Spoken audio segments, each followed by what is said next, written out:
When somebody comes to you and says, "I'm anxious all the time," Mhm. what's your first instinct? Yeah, that's a great question. I would maybe wanna put that in the medical language of triage, or conceptualization of triage is to say, "I'm anxious all the time" could mean I kind of always have this background noise of I'm anxious. Or I'm anxious all the time could mean I'm barely getting out of bed to make it to work on time. So I'm really gonna ask the question of, and I say this to people all the time, "Hey, I talk to a lot of people, and some people who say I'm struggling with anxiety mean this, and other people say I'm struggling with anxiety mean this. When you say I'm struggling with anxiety, what do you mean?"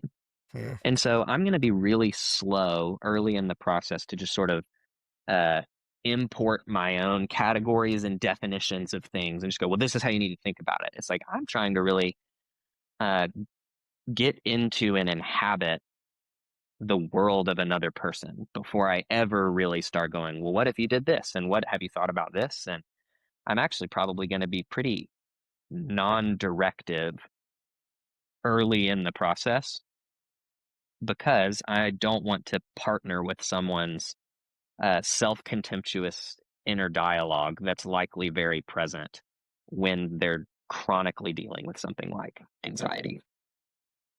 Yeah, that's gotta be so helpful to put something like anxiety on a spectrum and to be able to understand it doesn't mean the same thing for everyone. Because Hmm. I think about it, and anxiety to me means something entirely different from anxiety to my wife. And even like you saying that, I feel like helps me have a different perspective of how I approach it when my wife comes to me and says that I'm anxious.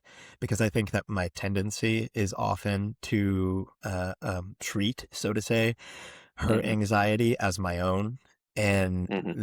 that could be completely missing the mark because of the fact that our anxiety is defined differently and it presents itself differently.